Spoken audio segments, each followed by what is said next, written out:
Media के दौर में सोशल मीडिया बुलिंग जो है कितनी कॉमन है, रोस्टिंग कितनी कॉमन है। देखिए कितनी रेलेवेंट है ये हदीस। ऐसी रोस्टिंग चल रही होती है ऑनलाइन, कमेंट्स चल रहे होते हैं, किसी एक को पकड़ के उसकी किट शुरू हो जाते हैं, सब किट लगाना और मजाक उड़ाने लग जाते हैं, टाइटल्स देने लग जाते हैं। ये हार्म कर रहे हैं, हम उसकी इमेज को हार्म कर रहे हैं। किसी पे इल्ज़ाम लगाना, किसी के बारे में बात करना। तो आई नो कि जाहिर है when you working with people, even religious organisations में ये चीज़ होती है कि एक दूसरे को हार्म करने की कोशिश होना, यानी किसी के बारे में बातें करना पीठ पीछे। और हम सब इंसान हैं, हमसे गलतियां होती हैं। तो देखिए एक रूल जिंदगी में बना लें, जो Abu Ubaidah bin Jarra, I will coat him, जो कि अमीनुल उम्मा जिनका टाइटल है, अमीनुल उम्मा यानी trustworthy of the nation. Abu Ubaidah bin Jarrah, you should study about him. मुजाहिद, मर्द मुजाहिद, खालिद बिन वलीद को रिप्लेस करने वाले अबू उबैदा है। खालिद बिन वलीद को उन्हीं जैसा बंदा रिप्लेस कर सकता है। हजरत उमर ने जब कमांडर हटाया, commander in chief Khalid Walid को, अबू उबैदा को कमांडर बनाया था। तो Abu Ubaidah bin Jarrah, the reason he was called अमीनुल उम्मा, ट्रस्टवर्दी ऑफ द नेशन, उनकी एक बात मशहूर है सहाबा में, और वो ये है कि वो जब दीन का फायदा देखते थे खुद पीछे हो जाते थे। कहते थे मैं कुछ भी नहीं हूं, मेरी जात कुछ भी नहीं, दीन का फायदा हो रहा है, मेरी जगह कोई और बात कर दे, जॉब इज डन। जरूरी नहीं मैं ही करूं, जरूरी नहीं कि मेरी वाह हो। और इसकी मैं आपको एक जीती जागती मिसाल, गज़वा मुता के बाद नबी सल्लल्लाहु अलैहि वसल्लम ने रीइंफोर्समेंट्स भेजी एक इलाके में। वहां पे जरूरत थी अमर बिन अलास, हज़रत अमर बिन अलास नए नए मुस्लिम हुए थे। तो अबू उबैदा बिन जर्रा जो है वो रीइंफोर्समेंट लेकर आए। तो नबी ने उनको एक नसीहत करके भेजा कि देखो अमर से ज्यादा बहस ना करना। अब जब अबू उबैदा बिन जर्रा, वो बदरी साहबी है, अबू उबैदा बिन जर्रा साबिकून अल अव्वलून में से हैं, पुराने साहबी जो थे। अमर बिन अलास कौन है, अभी अभी इस्लाम कबूल किया, लेकिन बहुत ही जीनियस, बहुत कमाल के बंदे थे अमर बिन अलास रज़ियल्लाहु अन्हु। तो जब वो वहां पहुंचे तो अमर ने पूछा कि आप जो है वो अब मेरे अंडर काम करोगे, तो मैं आपको बताता हूँ कि किस किस तरह हमने करना है। तो वो मुस्कुरा के उन्होंने कहा कि नहीं, हमें एज ए रीइंफोर्समेंट भेजा गया है। उन्हें कहना है चाहते कि आपके अंडर नहीं भेजा गया, हमें रीइंफोर्समेंट बनाकर भेजा, आप हमें बताएं, हम कर लेंगे, लेकिन we are not under you. तो उन्होंने अमर बिन अलास ने गुस्से में कहा कि नहीं, आप मेरे अंडर है आज से और आप मेरा हुक्म मानेंगे। तो वो मुस्कुराए, कहते ठीक है बिस्मिल्लाह, कोई मसला नहीं, और वहीं पे झगड़ा खत्म हो गया। अब देखें हम होते, हमने अनार डालनी थी, मैं इतना पुराना मेंबर हूं, मेरे साथ ये सलूक। देखें जहां दीन का फायदा हो रहा है वहां पीछे हट जाना चाहिए। ये उसूल है, ये सुन्नत है, नबवी सुन्नत है। हम कौन है, कुछ भी नहीं, अल्लाह हमें रिप्लेस कर सकता है। बहरहाल तो ये मुख्तलिफ मिसालें मैंने इसलिए दी कि avoid harming each other, specially जहां पे दीन का फायदा हो रहा है तो एक दूसरे को सपोर्ट करना चाहिए। तो इसमें जुबान सबसे ज्यादा इंपॉर्टेंट है कि जुबान से दूसरों को अवॉइड करना, बैक बाइटिंग, गॉसिपिंग, बहुत बहुत मुश्किल, आई नो, एक हैबिट बनानी पड़ेगी। और इसका हल ये है, प्रैक्टिकल अगर आपको हल चाहिए तो ये है कि नबी सल्लल्लाहु अलैहि वसल्लम ने फरमाया कि या अच्छा बोलो या खामोश रहो। जो भी रोज़े आखिरत और अल्लाह पर ईमान रखता है, या अच्छा बोलता है या खामोश रहता है। तो खामोशी को प्रैक्टिस करना ये भी अच्छी बात है, विजडम है, to practice silence and speaking only when it's required, या speaking only that which is good.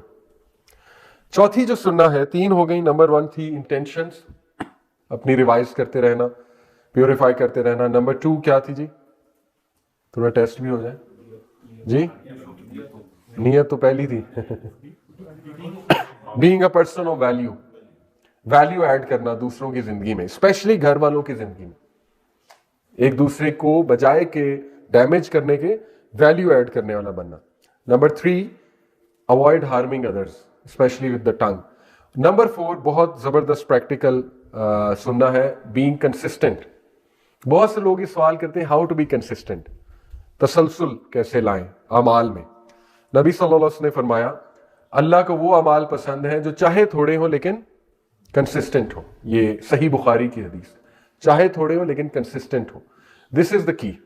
ये इतनी प्रैक्टिकल टिप है कि एक और इससे हदीस मैं जोड़ता हूं, तिरमिजी की हदीस है, राइट, और ये अगली हैबिट भी इसमें कवर हो जाएगी, अगली सुनना।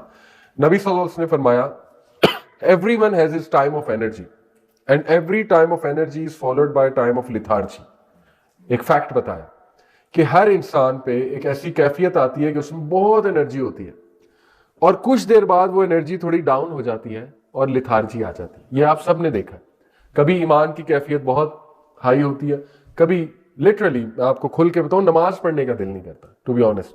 You have to push yourself नमाज पढ़ने के लिए, लेकिन कभी दिल इतना कर रहा होता है। तो ये नेचुरल है, फितरी है, स्पेशली जब कोई लेक्चर सुना, एनर्जी बहुत आ गई और फिर आहिस्ता आहिस्ता डाउन चला गया। लेकिन कहा कि but for the one who is moderate I have hope for him. जो मॉडरेशन इख्तियार करेगा, और ये हमारी 5वीं सुन्ना है, इन दोनों कंबाइन करते हैं, कंसिस्टेंसी एंड मॉडरेशन। ये बहुत प्रैक्टिकल सुन्ना है आज के दौर में स्पेशली, ठीक है। तो कंसिस्टेंसी से बात करते हैं शुरू। चले, लोग कंसिस्टेंट होना चाहते हैं, स्टार्ट स्मॉल। खुद नबी ने टिप दे दी कि देखो स्मॉल करो लेकिन तसलसल से करो। और आपको पता है इसके पीछे पूरी साइकोलॉजी क्या है, माइंड साइंस क्या है इसके पीछे। न्यूरोप्लास्टिसिटी पूरी एक फील्ड है साइकोलॉजी की, और न्यूरोप्लास्टिसिटी मीन्स कि ब्रेन चेंजेस इट्स स्ट्रक्चर और you can adopt habits, you can create habits, this is basically neuroplasticity. तो इसके पीछे साइंस ये कि ब्रेन में होते हैं न्यूरॉन्स, नर्व सेल्स जिन्हें कहते हैं न्यूरॉन्स। न्यूरॉन्स आपस में कनेक्शन बनाते हैं। अब तो बाकायदा हमारे पास बाकायदा वीडियोस हैं माइक्रोस्कोपिक लेवल की, कि उन्होंने एमआरआई स्कैन्स के थ्रू न्यूरॉन्स को कनेक्शन बनाते देखा। जब एक बंदा कुछ सोच रहा है तो न्यूरॉन्स आपस में उस सोच का पाथवे बना रहे हैं। तो इसलिए कहते हैं कि ब्रेन प्लास्टिक है। प्लास्टिक से मुराद है it can change its structure, और स्ट्रक्चर चेंज होने का मतलब है कि हैबिट चेंज हो सकती है, पर्सनैलिटी चेंज हो सकती है, ठीक है। तो देखिए, कंसिस्टेंसी के लिए you have to start small and keep practising that thing, keep mastering that thing. ये बेसिक रूल्स हैं। शूहारी जापानीज प्रिंसिपल है कंग फू का। कंग फू के जो 5 रूल्स हैं, अगर थोड़ा सा सामुराई या जापानीज आपने वो पढ़ा है कल्चर, उसमें शूहारी एक प्रिंसिपल है। वो क्या है कि प्रैक्टिस करते जाओ और मास्टर करते जाओ। वो एक मूवीज का यूजली मैं रेफरेंस नहीं देता, लेकिन पुरानी मूवी है कराटे किड, अगर आपको पता हो, पुरानी कंग फू एक मूवी है। उसमें वो बच्चा उसके पास आता है प्रैक्टिस करने कि मुझे कराटे सिखा दो मास्टर के पास। तो वो क्या करता है, वो उसे कपड़े धुलवाता है, धोबी नहीं जैसे यूं मारता है यूं कर करके वो कपड़ों को। तो वो बच्चा इतना गुस्से होता है, ये क्या मुझसे करवा रहा है। वो कहता है नहीं डेली यही करना है। वो कहता है कि भाई मैं नौकर नहीं हूं तुम्हारा, मैं कराटे सीखने आया। वो चुप हो जाता है, उस्ताद कहता है बस तुमने डेली यही करना है। तो बहरहाल वो एक दिन इस तरह कर रहा होता है, तो उसको गुस्सा चढ़ता है, वो अपने मास्टर से फाइट शुरू करता है। तो वो उसे अटैक करता है मास्टर, और नेचुरली वो जो पोज जिसमें कपड़े धो रहा होता है वो उसका डिफेंस होता है बेसिकली, और वो उसका अटैक होता है। तो वो जब एकदम उस तरह से करता है अनकॉन्शियसली, तो वो हैरान रह जाता है कि ये तो मुझे टेक्निक आ गई। तो फिर मास्टर उसे कहता है कि अब तुझे समझ लगी मैं क्या सिखा रहा था। तो ये बड़ी अच्छी मिसाल है, देखें कि उसको प्रैक्टिस कराया over and over and over again, चाहे समझ आए या ना आए, और बाद में उसे उसको रियलाइजेशन हुई कि ये तो चीज एक स्किल आ गया है मेरे अंदर।